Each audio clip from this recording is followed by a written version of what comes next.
Paz de Cristo, bom dia. Glória a Deus. Abra a sua lição de número 5. Hoje nós vamos fazer um resumo das 5 e 6, ok? Mas vamos começar pelo texto da lição de número 5. Um aviso importante, jovens terão aula aqui à minha direita com o professor Rafael. Então os jovens podem ir aqui à sala do UNA antigo. Se há alguma pessoa que acabou de ser batizada, que está se preparando para o batismo, nós temos o professor Alexandro aqui, também à minha direita, no UNA novo, e os adolescentes ali na área do auditório, dentro do espaço Kids. Aqui no templo, nós vamos meditar na lição de número 5. Você que tem a sua revista, se você não tiver, você pode dar um sinal e vai chegar uma pessoa até você.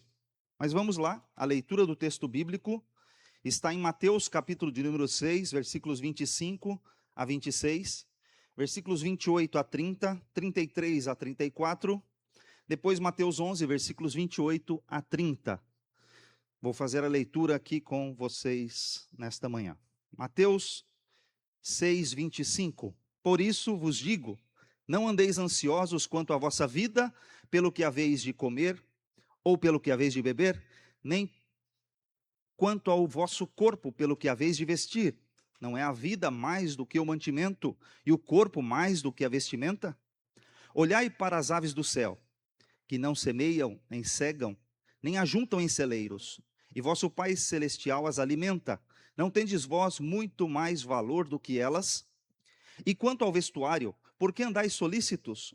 Olhai para os lírios do campo, como eles crescem, não trabalham nem fiam. Eu vos digo que nem mesmo Salomão, em toda a sua glória, se vestiu como qualquer deles.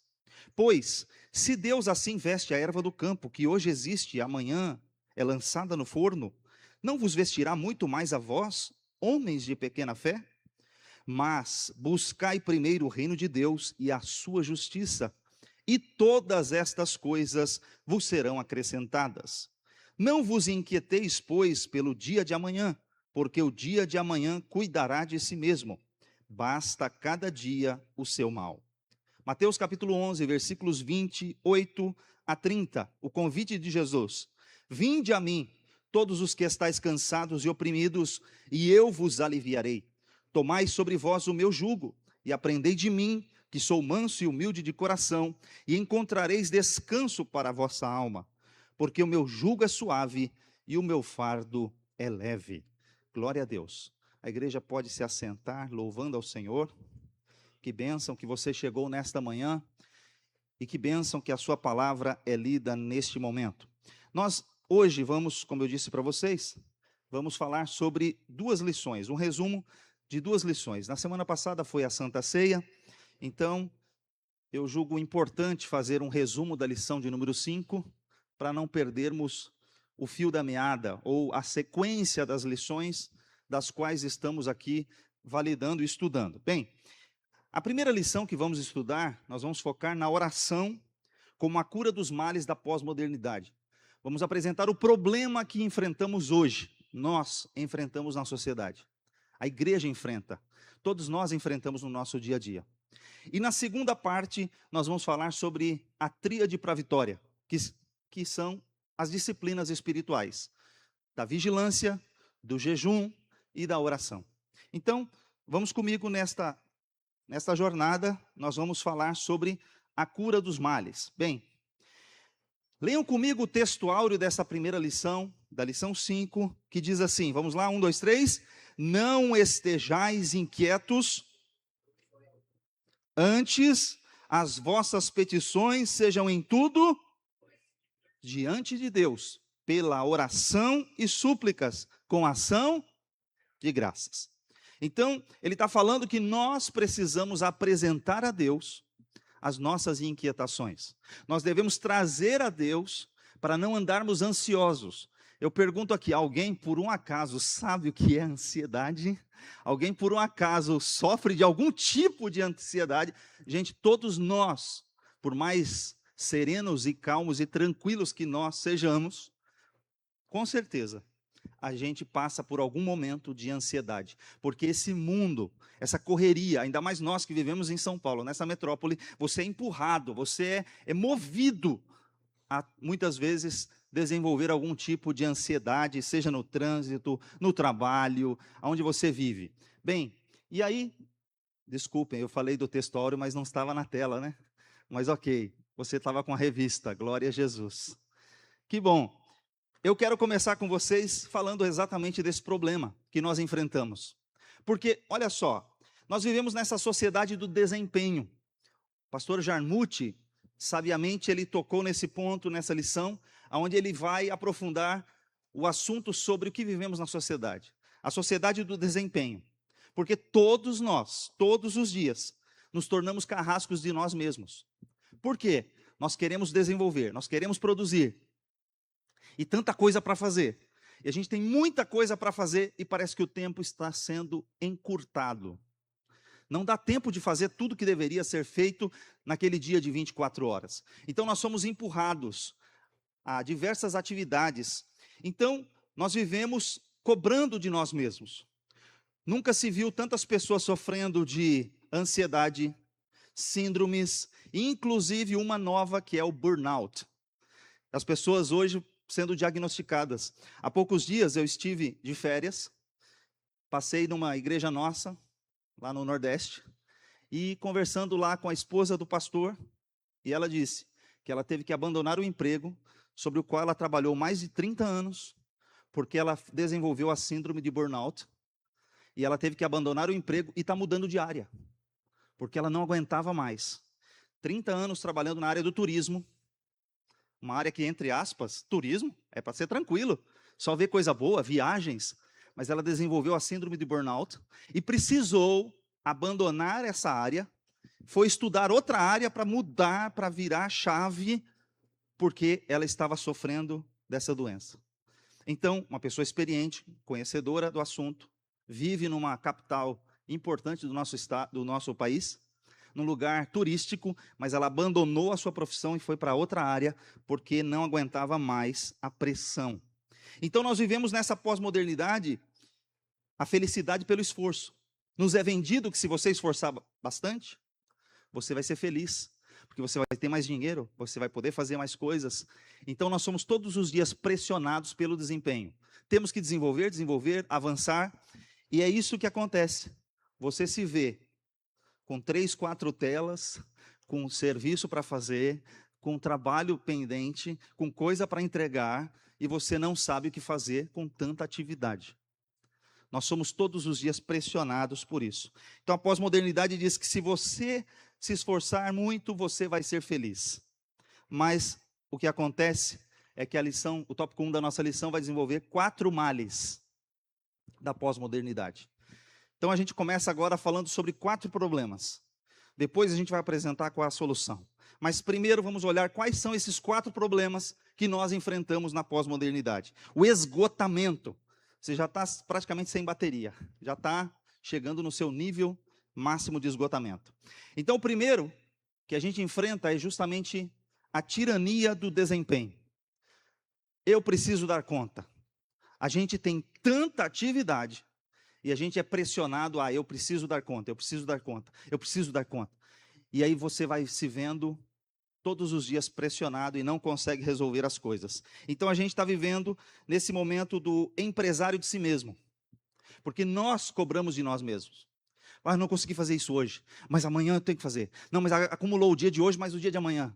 E aí você vai passando um dia após o outro com toda essa questão do desempenho. Se você não consegue terminar alguma coisa, você se cobra. Você cobra de si mesmo, por que você não fez, por que não deu, por que não funcionou, por que não deu certo. Então, todos os dias nós somos pressionados. Bem, e aí o que acontece é que a gente vive cansado. Nós somos a sociedade que vive cansada. Aí a gente fala, vamos tirar férias, ok. Mas nem sempre você consegue se desconectar. Vou dar um exemplo, eu tirei uma semana não dá, gente. A verdade é que eu descobri que uma semana não dá para tirar uma semana de férias. A primeira semana é para começar a desconectar. Depois que você vai começar, de fato, Descansar. Porque a primeira semana você ainda tem coisas que você fica pensando. E aí alguém que te liga e tira uma dúvida e tal. E eu estou passando também uma fase na empresa difícil. Nós estamos terceirizando mão de obra para o pessoal da Índia. E aí imagina, a pressão. Eu estou de férias, mas o celular está lá. Então você não desconecta de verdade. Para quem tem alguns cargos e funções de liderança, é mais difícil de você se desconectar. Então, todo dia pressão, pressão, pressão. Mas a gente vive cansado, a sociedade do cansaço. Eu preciso dar conta. E a gente se cobra toda hora. Aí, qual que é o segundo mal que a gente enfrenta? É o esvaziamento, ou melhor, a vida sem chão. Você vive numa sociedade de instabilidade. Hoje você está aqui, mas você não sabe o que vai ser amanhã, você fica oscilando entre uma coisa e outra, ou seja, a gente vive nessa ansiedade da vida. Uma sociedade líquida, que a gente fala, a liquidez. Porque o que era verdade, o que era certo hoje já não é mais amanhã, aquilo que você fazia estava certo de que era correto, já não é tão certo assim, porque a sociedade está mudando. Aquilo que você tinha como certeza. Por exemplo, eu sempre fui professor. E aí, na faculdade, eu falava algumas expressões. Hoje eu já não sei se eu posso chamar uma pessoa de indígena, de índio. Eu já não sei se eu devo falar que a pessoa é negra, ou se ela é preta, ou se ela... Eu já não sei mais como que eu tenho que falar. Porque toda hora muda a terminologia. É pessoa deficiente, é pessoa com deficiência, é pessoa portadora de deficiência. Toda hora muda. Não, se você fizer isso, você está discriminando isso. Se você fizer isso, você está fazendo aquilo. Se você falar assim e tal, e toda hora muda. O que antes para nós era uma certeza, você poderia usar alguns exemplos, hoje já não é mais. Até alguns programas humorísticos, se você resgatar lá atrás, os Trapalhões, alguns outros programas humorísticos, o que eles falavam naquela época, nas suas piadas, já não se pode falar hoje. Não é mais o politicamente correto. Então a gente vive, a gente já não sabe mais onde a gente está pisando. A gente está na igreja, estou em transmissão. Tem certas coisas que talvez eu já não possa dizer o que eu dizia há 10 anos atrás. Porque tem alguém aí acompanhando na transmissão, vai fazer um recorte do que eu estou falando e vai processar a igreja. Então, reparem como que é difícil essa instabilidade. A gente vive num momento de incerteza. Então, a gente passa por essas dificuldades. E essa daqui, que eu já comecei a dar uma introdução, o burnout, que significa literalmente a pessoa que está se queimando, ou se desgastando. Você começou aqui, ó, com esse palito de fósforo, só que agora você só está o pó. Você chega só o pó no final. Nós temos aqui o pastor Regis, que trabalha com recursos humanos, com certeza. Quantos atestados médicos os funcionários não têm apresentado nos últimos dias? Não é por causa de câncer, por isso, por aquilo, mas atestados médicos por síndromes emocionais, do que a gente chama aqui de burnout, ansiedade, síndrome do pânico, depressão, todas estas questões que chegam. Então, e muitos de nós, se não tomarmos cuidado, a gente está chegando só no pó aqui, ó. E a gente não está nem percebendo. Porque esse mundo nos leva a essa pressão, a esse meio que nós estamos vivendo.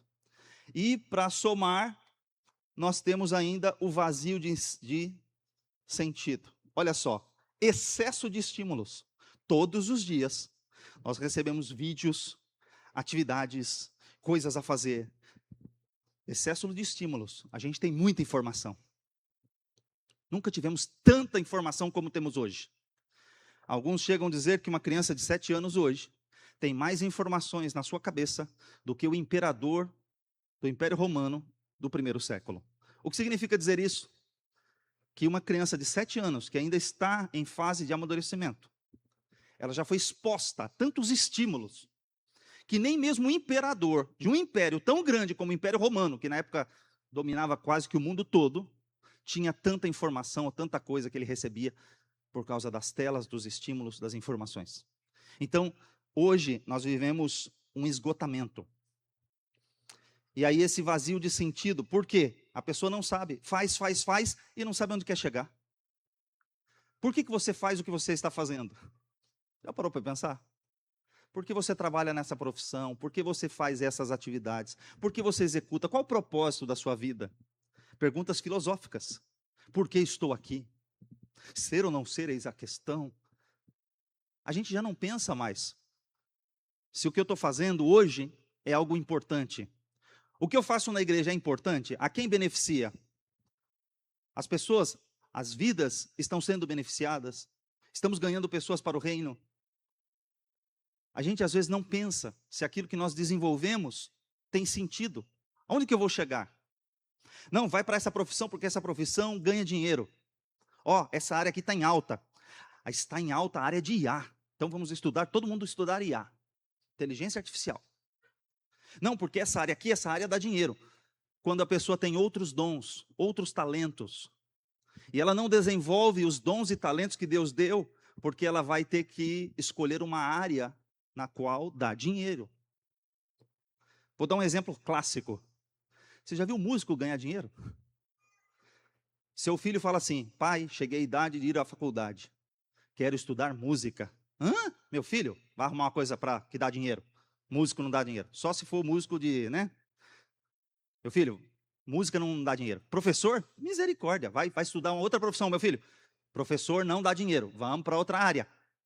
Que negócio é esse de professor? Não, não, não. Isso não. Então, às vezes a pessoa tem uma aptidão para uma determinada área, mas ele não desenvolve aquela área porque não tem estímulos, não tem incentivo e porque aquilo não gera dinheiro. Mas será que a gente só deve fazer aquilo que gera dinheiro?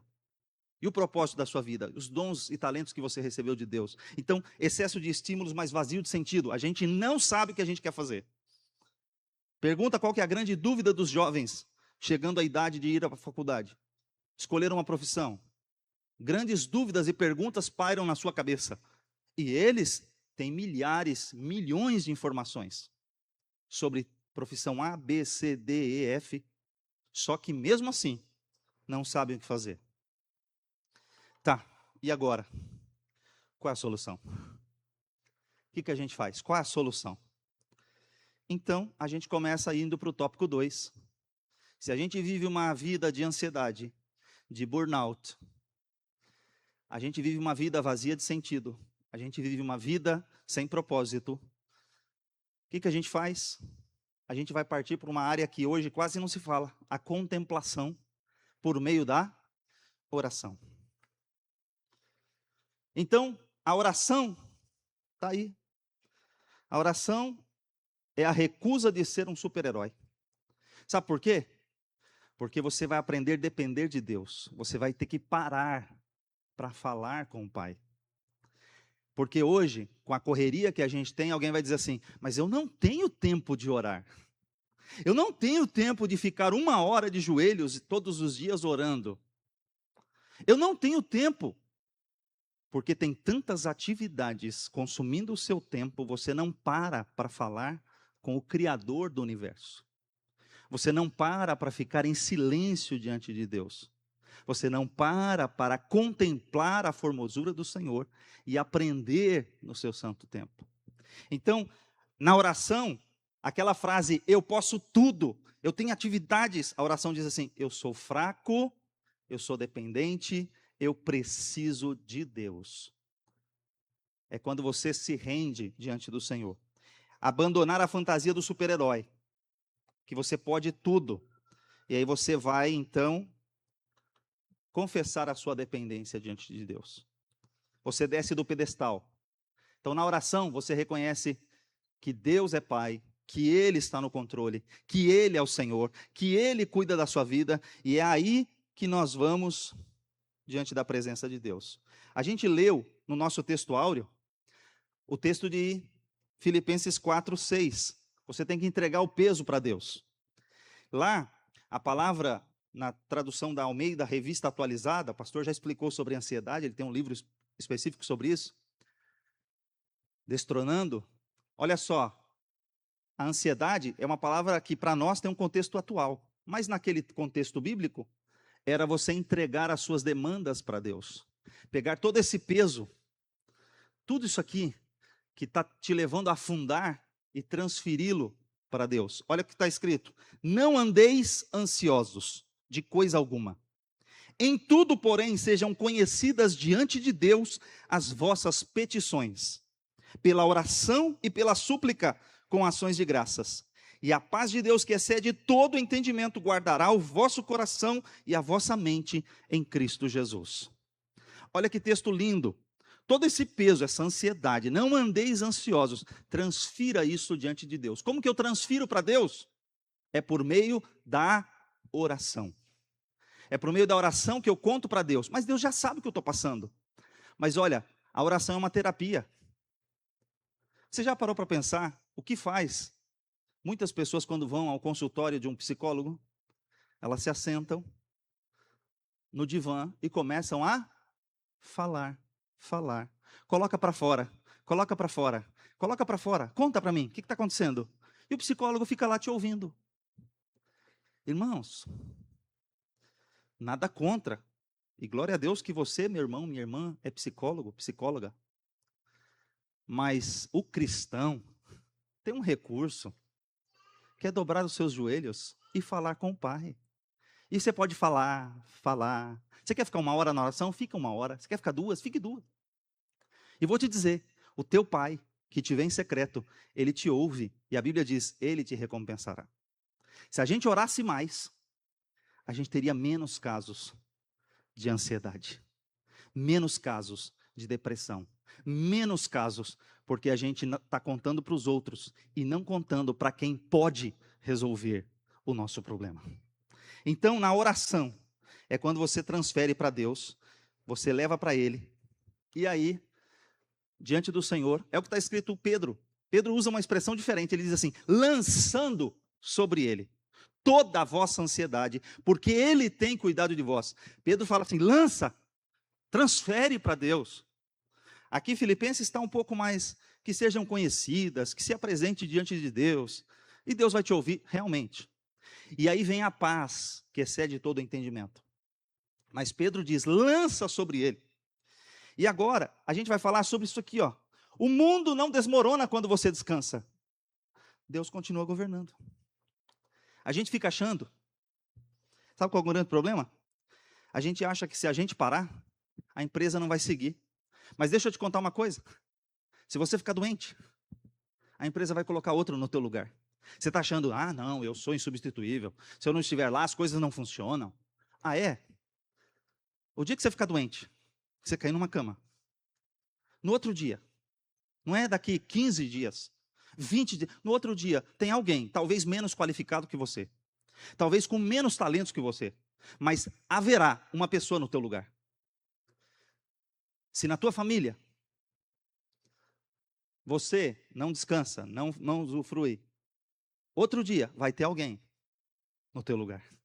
Como diz o pastor Silas Malafaia, você trabalhou, guardou, juntou. Foi aquele, que pegava um sonrisal, atravessava o oceano e ele não derretia. No outro dia, vai ter um Ricardão, casando com a tua esposa, cheia do dinheiro que você ajuntou, e vai usufruir, vai gastar o teu dinheiro. Então, hoje parece que se você descansar, tem alguma coisa errada. A sociedade impõe que se você descansar, não, eu preciso descansar. Não, descansar de novo? Outra vez? Como assim? Gente, o Senhor instituiu uma coisa tão linda. 6 dias você trabalha, 1 dia você descansa. Isso é semanal. Por que você dorme todos os dias? Porque você precisa descansar. Porque você tem um dia de descanso semanal, foi Deus quem instituiu isso. Você tem um dia de descanso semanal porque você precisa descansar, você precisa recarregar as suas baterias. É importante. Se não fosse importante, Deus nos teria feito como robôs, 24/7, e você não vai precisar dormir, você só vai produzir. Mas não, o descanso é importante. Então, a oração também nos mostra que nós temos o direito de parar. Deus continua governando, você precisa descansar. O dia de descanso do Senhor é para você parar e contemplar a beleza do Senhor, meditar na grandeza de Deus. Então a gente precisa descansar. E aí o mundo hoje quer roubar o direito. Deixa eu contar uma coisa para vocês, a estratégia do diabo. Lá No Egito, quando eles estavam escravizados, Moisés foi falar com Faraó: deixa meu povo ir, para que adore ao Senhor 3 dias, caminho do deserto. Faraó falou assim, primeira vez: quem é esse Deus? Por que eu vou deixar esse povo sair? Espera aí, se vocês têm tempo de pensar em adorar, de pensar em parar para adorar um Deus, significa que está faltando trabalho. Pois agora retiro a palha de vocês. Vocês vão recolher a palha também para fazer os tijolos. Sabe qual é a estratégia do inimigo? Te aumenta de trabalho, para você não ter tempo de vir à casa de Deus. Você trabalha de segunda a sábado, segunda a domingo, você trabalha na hora normal, você trabalha com horas extras à noite, você trabalha qualquer dia, qualquer hora a pessoa te chama. E eu estou falando da realidade que acontece comigo também. As pessoas se acham no direito de chamar num domingo, de te ligar na hora do culto. Um dia que eu no culto da palavra, alguém vê eu no celular ali, acha que eu estou fazendo, né? Estou no Instagram. Não, não estou. Era um problema na Colômbia, servidores parados, e eu no meio do culto, o cara me ligando, eu silenciei, não posso falar. O que acontece? Não, está tudo parado aqui. Eu, tenta isso, tenta aquilo. E os irmãos, olha lá, o pastor está no celular, olha lá, tá vendo? Não sei o quê. Você não sabe o que está acontecendo. Mas eu cuido de 16 países. E era na hora do culto. E para dar problema, não tem a hora que dá problema.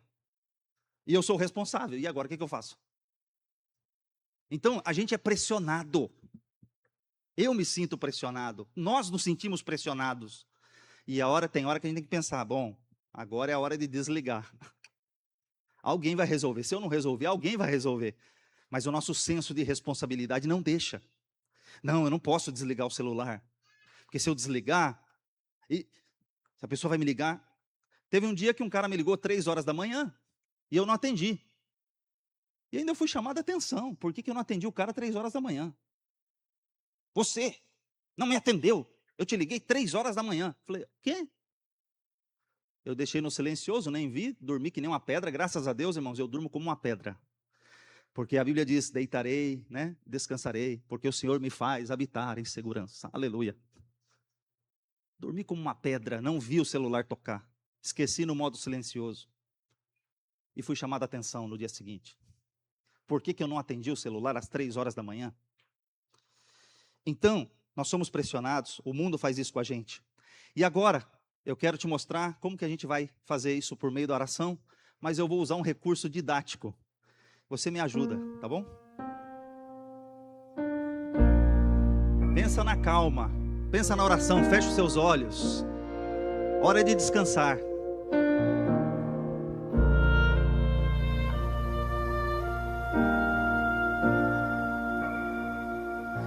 Na oração encontro calma. Na oração encontro paz. Orar a Deus faz bem a alma. Falar com Deus me satisfaz.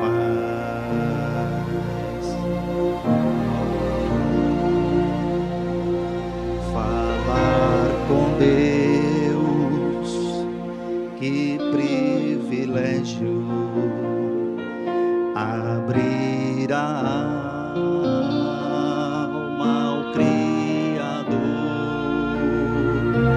sentir que os céus estão abertos e ouvir a voz do Salvador.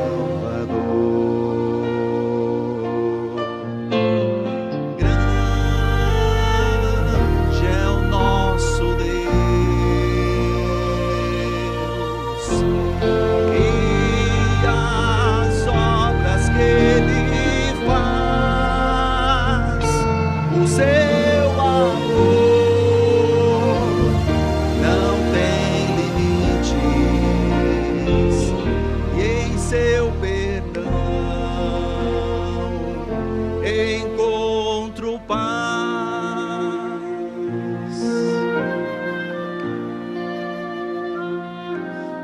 Falar com Deus é o que preciso, pois Ele é fonte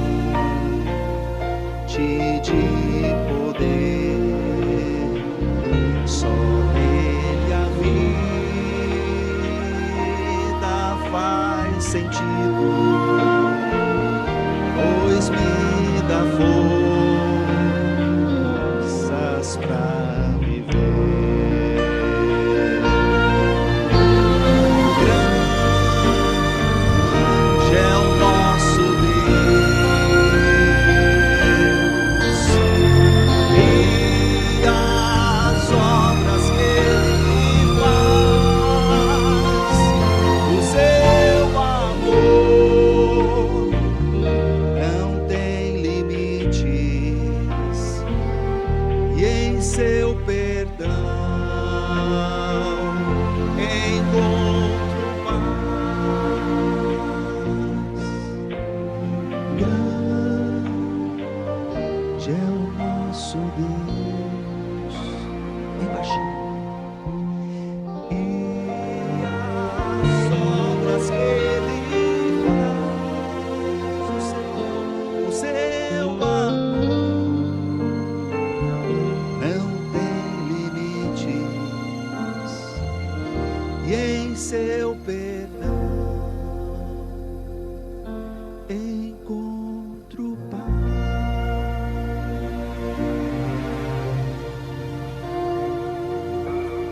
Glória a Deus. Glória a Jesus. Aonde que você encontra paz? Na oração. Na oração você encontra paz. Por quê? Porque você se achega a Deus, você contempla, você fala com o Pai. Então é na oração, quando você fecha a porta, quando você fala com teu Pai em secreto, é Ele quem te ouve, é Ele quem te recompensa. Pode ser que o vídeo tenha restrições no YouTube, deve ter sido isso que derrubou a transmissão. Mas ok, vamos lá, me ajuda a passar para o próximo, pula um. O que Jesus nos ensinou? Jesus nos ensinou sobre a oração no Pai Nosso. Algumas aulas anteriores, nós aprendemos um ponto importante. Algumas aulas anteriores foi sobre a oração do Pai Nosso. E nessa oração, Jesus nos ensinou 6 pedidos. É isso que eu quero apresentar para vocês, 6 pedidos que Jesus nos ensinou na oração. O primeiro deles, ele diz, a prioridade da oração, a prioridade é vertical. Eles estão mexendo lá, vamos lá.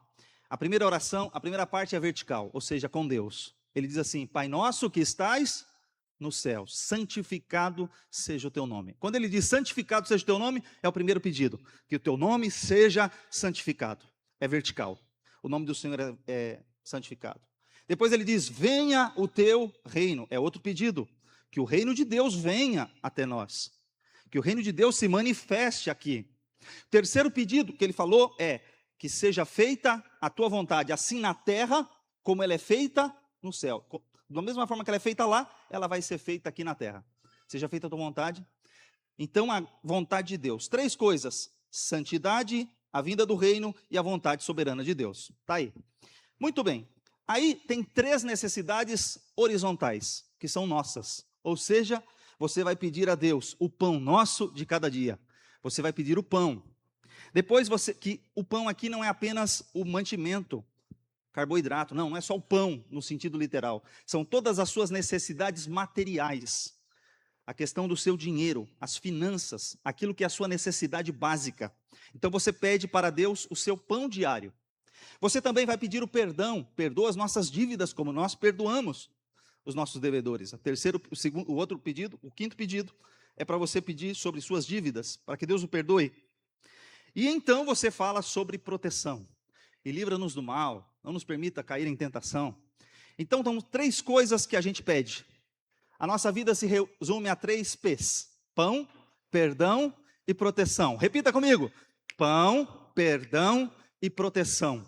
Quase tudo que você fala na sua oração tem a ver com pão, perdão e proteção. Todas as vezes que você se dirige a Deus, você normalmente foca nessas 3 coisas. Obviamente que nós aprendemos pela oração do Pai Nosso, a oração dominical, que há princípios. E quais são os princípios? Os princípios de que eu preciso falar com Deus também das coisas celestiais.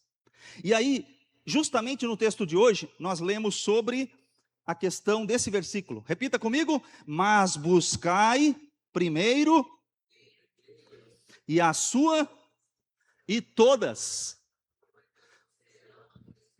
Que coisas? Pão, perdão e proteção. Que coisas? Pão, perdão e proteção. Buscai primeiro o reino de Deus. Qual que é a questão que a gente aprende aqui? Há alguns dias, nós estávamos envolvidos, e o brasileiro principalmente, nessa metáfora do jogo de futebol. Jogo de futebol tem um tempo regular de 90 minutos, certo? 45, 45. Esse é o tempo regular. Normalmente, quando acontece alguma coisa, tem os acréscimos no final do jogo, certo? Os acréscimos, 3 minutos, 4 minutos, 5 minutos. Acréscimo, o que significa acréscimo? É uma coisinha, aumenta um pouquinho. É um restinho que põe no final. Acréscimo. Mas qual que é o tempo regular? Os 90 minutos, os 45 do primeiro tempo, os 45 do segundo. E o jogo acontece, de verdade, nos 90 minutos. Mas aí, normalmente, tem uns acréscimos. O que a gente está aprendendo a buscar? É primeiro o reino de Deus e a sua justiça. E o pão, e o perdão, e a proteção, e todas estas coisas vos serão acrescentadas. Onde que eu quero dizer para você? Onde você está gastando o seu tempo hoje? Você está fazendo 90 minutos de pão, perdão e proteção, e deixando um restinho para Deus. Já parou para pensar? Faraó falou: se esse povo tem tempo de pensar em adorar, vamos aumentar a carga de trabalho para eles não pensarem em adorar. Estão ociosos. Deus instituiu um dia de descanso. E nesse dia de descanso, não era apenas para ficar na praia, contemplando.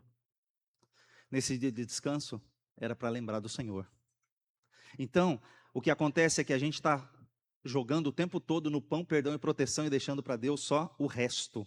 Quando é o contrário, buscai primeiro o reino de Deus e a sua justiça, e todas estas coisas vos serão acrescentadas. Mas e aí, será que a gente só tem que orar? Será que é só a oração?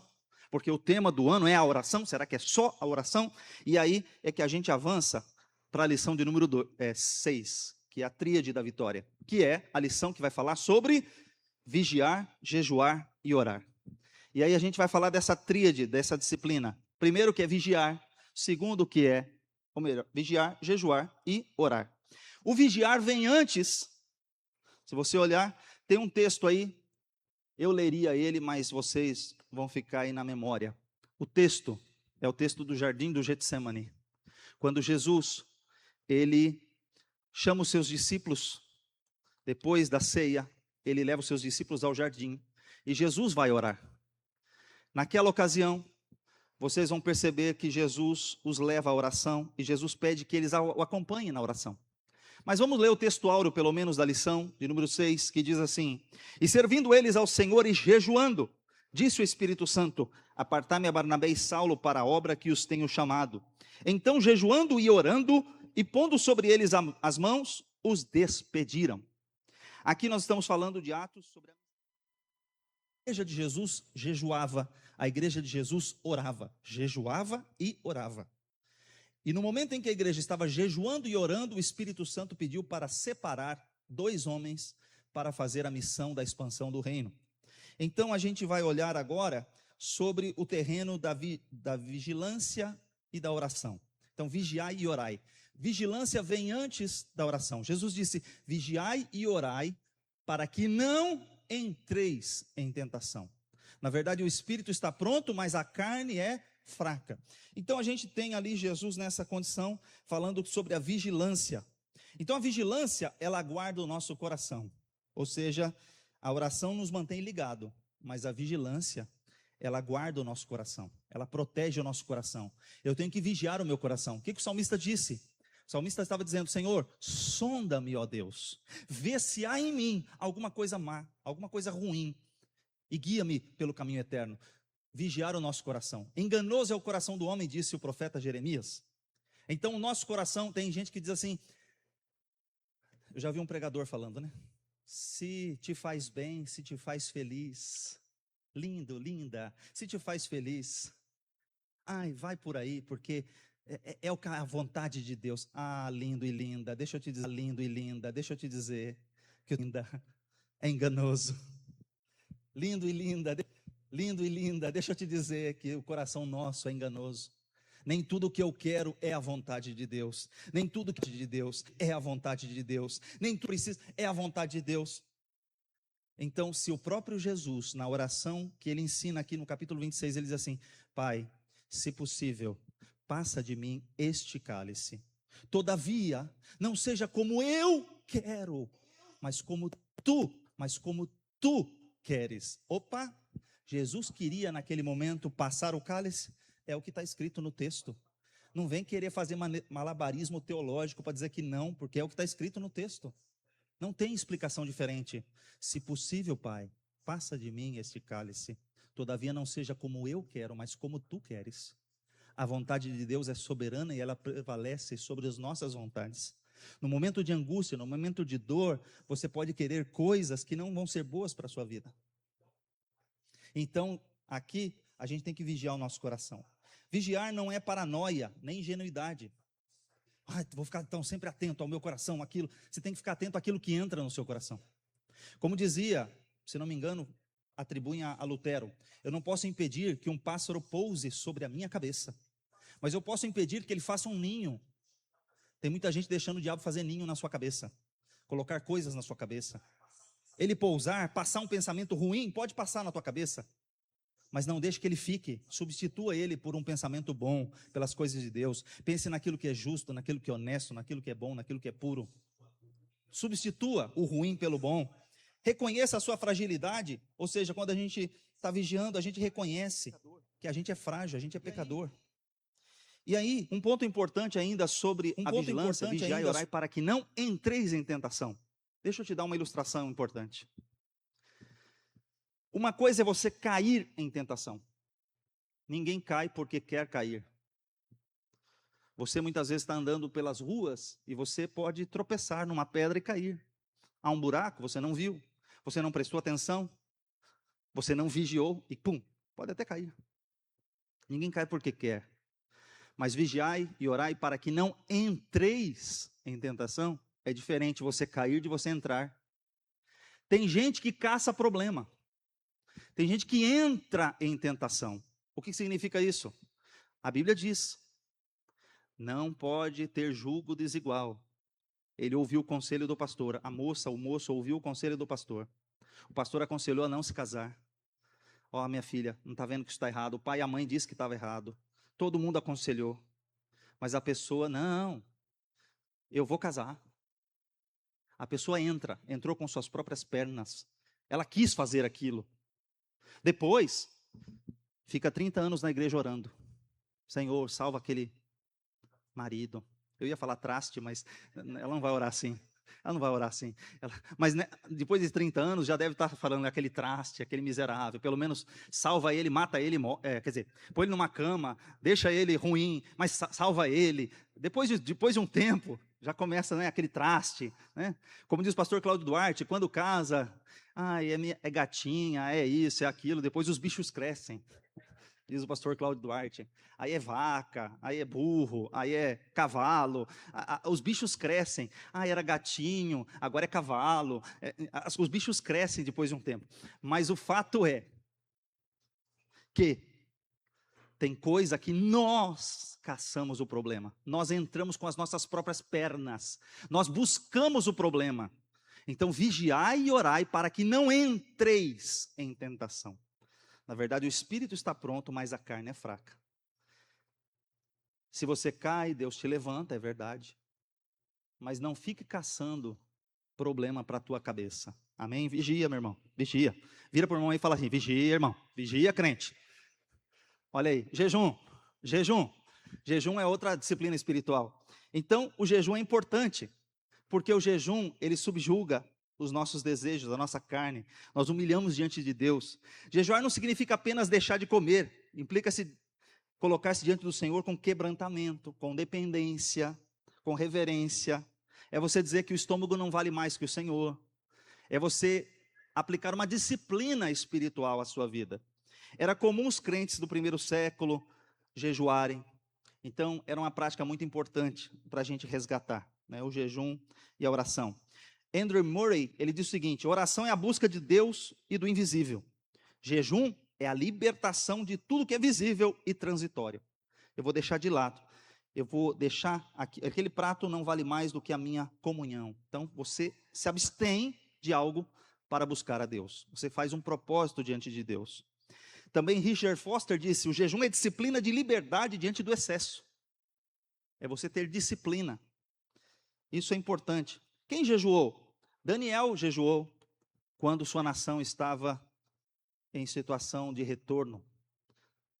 Ele orou, pediu arrependimento, jejuou diante do Senhor. Neemias, diante dos muros destruídos. Esther jejuou diante de um grande problema, quando a sua geração poderia ser destruída. E Deus entrou com providência. A igreja de Antioquia jejuou para escolher obreiros, para missão, para evangelização. Então o jejum, ele pode atender a diversos propósitos. Outro ponto, perceba quando a alegria de Deus se enfraquece e reaja com oração e jejum. Esse foi Dietrich Bonhoeffer. O que ele fala? Monitore a sua vida. Se a sua alegria espiritual começou a baixar, opa, volta. Se o seu nível espiritual começou a baixar, volta para a oração e para o jejum e você vai melhorar. Faça isso. Agora, vamos ver esse acróstico aqui.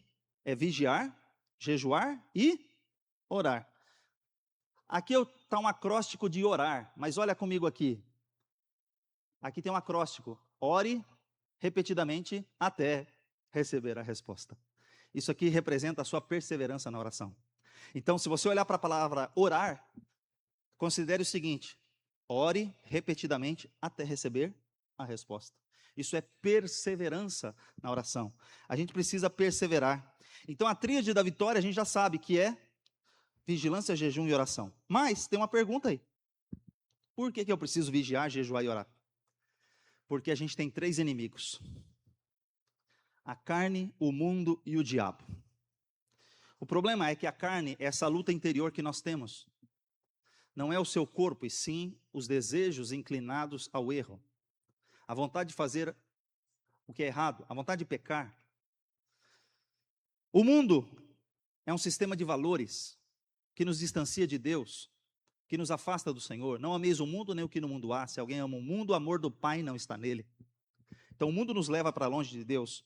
E o diabo, que ruge como leão, bramando a quem possa tragar, é um inimigo real. A Bíblia fala que a gente precisa orar, vigiar, orar e jejuar para vencer justamente as investidas da carne, do mundo e do diabo. E por quê? Porque Jesus orou, Jesus jejuou. Mateus capítulo 4 diz que tendo Jesus, depois de ter sido batizado, ele foi conduzido pelo Espírito Santo para ser tentado pelo diabo. E diz assim: e tendo jejuado 40 dias e 40 noites, teve fome. Aí diz o texto seguinte, depois que a Bíblia diz, e teve fome, aí vem o tentador. Se tu és o Filho de Deus, transforma essas pedras em pães. Veja só, o diabo não foi lá no primeiro dia que ele não estava com fome. O diabo foi lá quando ele teve fome. O diabo não lhe ofereceu quando ele estava bem, mas quando ele estava mais debilitado. Então saiba que o diabo sabe a hora certa de atacar a sua vida. Então vigia, jejue, ore e vença o inimigo pela palavra, pela oração. Jesus no Getsemane fez algo importantíssimo. Ele cumpriu, naquele dia, existe um paralelo que nós podemos fazer entre Jesus e o dia da expiação. Porque Jesus é o Cordeiro de Deus que tira o pecado do mundo. Os judeus tinham não somente 10 mandamentos, mas 613. Isso significa que era muita coisa para cumprir e o ser humano não conseguia cumprir. 613 mandamentos é impossível de cumprir. O fato é, por que tudo isso? Porque o nosso Deus realmente é santo. É muito santo. Como Deus é muito santo, e o 613 mostrava que a gente era muito pecador. Então, é para mostrar o quanto nós dependemos da graça divina. Então, o sacrifício do cordeiro era oferecido uma vez por ano, no dia do Yom Kippur, para que os pecados fossem perdoados. Somente o sumo sacerdote podia entrar lá. Então, deixa eu mostrar uma ilustração para você. Um paralelo entre o tabernáculo e o jardim do Getsemane. Vamos comigo, aqui ó. No tabernáculo, todo o povo podia chegar até o pátio. O pátio todo mundo chegava. Todo mundo pode ir até o pátio, trazer a sua oferta. Só que dali para dentro, no lugar santo, somente os sacerdotes entravam. Mas no Santo dos Santos, só podia entrar o que era o sumo sacerdote uma vez ao ano. O que Jesus fez no jardim do Getsemane? Gênesis 6, ou 26, desculpa, Mateus 26. O que Jesus fez? Ele chega com os 11 aqui, no primeiro ambiente. Chega Jesus e os 11, porque Judas já tinha ido trair Jesus. Jesus e os 11 aqui, no primeiro ambiente. Aí Jesus fala assim, vamos um pouco mais adiante. Aí ele chama Pedro, Tiago e João. Pedro, Tiago e João vão um pouquinho mais adiante. Todo mundo chega no lugar, no pátio. Todo mundo chega no pátio. Só alguns são convidados para ir para o lugar santo. E só Jesus foi ao Santo dos Santos. Onde ele falou com o Pai. Onde ali ele suou gotas de sangue. Ali ele já começou o sacrifício do Calvário. Não foi somente na cruz. Quando Jesus está orando, nessa oração ele já sua gotas de sangue. Então, acontece que nós precisamos avançar no nosso nível de intimidade com Deus. Aqui todo mundo chega. Talvez poucos estão chegando no lugar santo. E talvez pouquíssimos alcançando o Santo dos Santos. Então, o ponto é, até onde a gente quer chegar na nossa vida cristã. Então, vamos fazer aqui uma aplicação prática agora, rapidinho. O Getsemane, na época de Jesus, era um lugar físico. Sim, o Getsemane é um lugar, você pode visitar o Getsemane, inclusive hoje. Se você for a Jerusalém, os guias vão te levar ao jardim do Getsemane. Existem oliveiras milenares lá. Você vai poder ver oliveiras, uma igreja cristã construída ali. Você vai ver o jardim do Getsemane, mas, porém, contudo, entretanto, todavia, o Getsemane, se eu quiser fazer uma aplicação prática que eu vou fazer agora, entenda comigo que o Getsemane, para nós, não é um lugar, para nós é uma fase. E nessa fase, a gente aprende algumas coisas. Deixa eu mostrar para vocês. Há batalhas que você não luta sozinho. Sabe por quê? Porque Jesus pediu ajuda. Ficai aqui, vigiai comigo. Aí, o que acontece com os discípulos? Jesus pediu ajuda. Ficai aqui, velai comigo, vigiai comigo.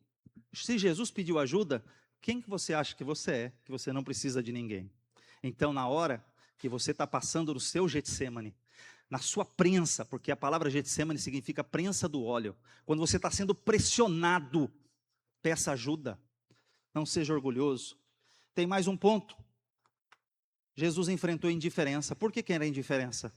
Porque ele pediu ajuda. E o que os discípulos fizeram? Dormiram. O que os discípulos fizeram? Dormiram. Então, mesmo diante da sua dor, pessoas serão indiferentes à sua dor, ao seu sofrimento. Mesmo você pedindo ajuda, algumas pessoas serão indiferentes à tua dor, ao seu sofrimento. Mas não pare por aí, porque tem uma coisa que a gente aprende, que além dessa situação, quem ora vive acima dos problemas. Vou explicar para vocês. Jesus colocou os discípulos no barco e falou assim para eles, atravessem. Era mais ou menos 6 horas da tarde. Atravessem para o outro lado. Veio uma grande tempestade. Jesus ficou do outro lado fazendo o quê? Despedindo a multidão e a Bíblia diz que ele ficou orando. Como Jesus ficou orando, os discípulos, qual era o maior problema dos discípulos? As ondas, o mar, as águas agitadas, era o maior problema dos discípulos, porque eles ficaram muitas horas lutando contra as águas, lutando na tempestade, mas quem ora, Jesus veio andando sobre as águas. Quem ora vive acima do problema. O problema não vai sumir, É o que está escrito aqui, ó. O problema não vai desaparecer quando você ora. O problema não vai cancelar o problema, mas você muitas vezes vai viver acima dos problemas. Você vai ter força para vencer o problema. Você vai ter forças para chegar do outro lado. Você vai ter forças para vencer a tempestade da vida. Então, continue orando. Qual é o verdadeiro propósito da oração? É mudar a opinião de Deus ou mudar a nós mesmos? O que Jesus fez? A gente acha que se a gente orar, Deus vai mudar de opinião. Jesus disse: se possível, passa de mim esse cálice. Mas o cálice não passou. Mas Jesus disse: não seja como eu quero, mas como tu queres. A oração nos ajuda a aceitar a vontade de Deus. Na oração, eu aceito o que Deus quer, não o que eu quero. Deus pode mudar situações? Com certeza pode, por isso nós oramos. Mas nem sempre o propósito da oração é mudar a Deus. Acho que vou convencer a Deus de que eu estou certo e Deus está errado. Não. Deus vai nos convencer de que Ele está certo. Então, muitas vezes vai acontecer outra coisa, que é o peso do silêncio. Eu te pergunto, Jesus orou 3 vezes, repetidamente, as mesmas palavras.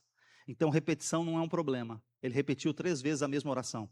E eu te pergunto, o que Jesus ouviu? Nada. O silêncio. Quando o Pai fica em silêncio, tem uma mensagem. Quem é íntimo conhece a mensagem. Na hora que você está passando dificuldade, sabe o que aconteceu com Paulo? Orou 3 vezes. Tira o espinho da carne, tira o espinho, Senhor, tira o espinho. O Senhor falou: não vou tirar o espinho. A minha graça te basta, porque o meu poder se aperfeiçoa na fraqueza. Eu não vou tirar o espinho, mas eu vou te dar graça para você vencer. Você vai atravessar, porque você se acha fraco, debilitado, mas eu vou te fortalecer. Então, Paulo venceu. E olha só, por que Jesus não recebeu a resposta, mas entendeu? Porque há 3 níveis de vontade. A vontade decretada, a vontade de Deus, a que Deus mandou, não muda. Jonas não tinha para onde correr. Vai para Nínive, de um jeito ou de outro você vai para Nínive e acabou, você vai para Nínive. Vontade decretada. Vontade proposta: escolha, pois, a vida para que vivas. Eis que ponho diante de ti a vida e a morte. Escolhe, pois, a vida. Deus dá uma escolha, uma opção, você pode escolher. E tem a vontade desejada. Quem que tem a vontade desejada? Só quem é muito íntimo. Porque olha só esse exemplo. Em algum lugar você leu na Bíblia que Deus pediu para Abraão fazer um altar? Todas as vezes que Deus aparecia a Abraão, ele fazia um altar. Você nunca leu que Deus falou: Abraão, erga um altar para mim. Mas sabe por que Abraão erguia um altar toda vez que ele tinha a presença de Deus? Porque ele conhecia Deus intimamente, ele sabia o que Deus gostava, o que agrada a Deus. Jesus conhecia o Pai. Sabe o que significa? Que se você for íntimo do Pai, você vai conhecer a sua vontade, mesmo quando Ele está em silêncio. Por exemplo, se alguém me convida para jantar, eu chego lá e a pessoa me serve sushi, é porque essa pessoa não me conhece. Porque eu não gosto de comida japonesa. Diferentemente de muitos paulistanos que gostam e amam, eu não gosto, eu prefiro churrasco. Então, assim, se você me convidar, já fica a dica, hashtag fica a dica. Mas, sabe o que acontece? Você não precisa perguntar o que ele gosta. Se você é íntimo da pessoa, você não pergunta o que ele gosta. Você já sabe o que ele gosta, o que ela não gosta. Quando você é íntimo de uma pessoa, você não precisa perguntar. Você já sabe. Sabe o que eu quero dizer para vocês? Vamos ficar mais íntimo do Pai e a gente vai conhecer a vontade do Pai. Um olhar, um silêncio, um movimento divino, você vai entender se agrada ou se não agrada a Deus. Amém? E a conclusão é a seguinte: Jesus disse: vinde a mim, todos que estão cansados e oprimidos, sobrecarregados, e eu vos aliviarei. Sabe o que significa? A gente não pode viver distraído. A gente tem que manter os nossos olhos abertos na vigilância, o nosso corpo rendido no jejum e os nossos joelhos dobrados na oração. Que Deus em Cristo vos abençoe, porque a oração, ela vai reordenar tudo, vai colocar tudo no seu devido lugar. Faça um propósito com Deus, ore, jejue, vigie. Lembra, começa na vigilância. Tira um dia da semana para você jejuar.